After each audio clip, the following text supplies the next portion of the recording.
ঈদের দিন ভুলেও করবেন না এই তিনটি কাজ। যারা এই তিনটি কাজ করবে তারা আল্লাহ ও তার রাসূলের কাছে দায়বদ্ধ থাকবে। হাসরের ময়দানে জবাবদিহি করতে হবে। আপনাদের মাধ্যমে মা বোনদেরকেও জানাতে চাই এই তিনটি কাজ থেকে বিরত থাকার জন্য।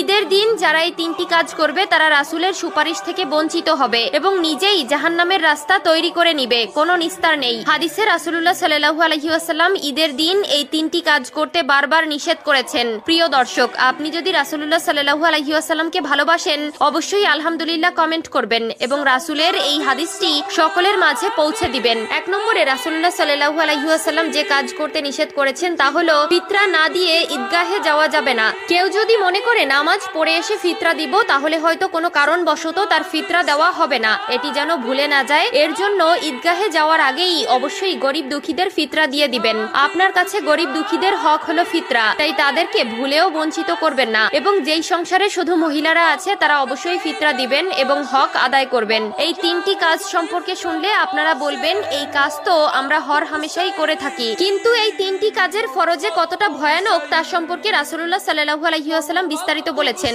এমনকি যারা না জানেন তারা অবশ্যই জেনে নিবেন এবং সকলকে জানার সুযোগ করে দিবেন। ঈদের দিন কেন রাসূলুল্লাহ সাল্লাল্লাহু আলাইহি ওয়াসাল্লাম এই তিনটি কাজ করতে নিষেধ করেছেন চলুন জেনে নেই। 2 নম্বরে যে কাজ করতে নিষেধ করেছেন তা হলো আত্মীয়তার সম্পর্ক নষ্ট করা। প্রিয় দর্শক, যদি কোনো আত্মীয়র সাথে বা প্রতিবেশীর সাথে সম্পর্ক খারাপ থেকে থাকে অবশ্যই ঈদের দিন সম্পর্ক ঠিক করে নিবেন। আল্লাহ তাআলা বলেছেন এবং প্রিয় রাসূল বলেছেন যারা আত্মীয়তার সম্পর্ক ছিন্ন করে তারা জান্নাতে প্রবেশ করবে না। অবশ্যই ঈদের দিন সকল সম্পর্ক অটুট রাখবেন এবং এই সম্পর্কে যেন মৃত্যুর আগ পর্যন্ত থাকে তা প্রতিজ্ঞাবদ্ধ হবেন। আত্মীয় বা পরিবার বা প্রতিবেশীর মনে কষ্ট দিয়ে আল্লাহ ও রাসূলের মনে কখনোই জায়গা পাবেন না, বরং আপনার জন্য জাহান্নাম অবধারিত।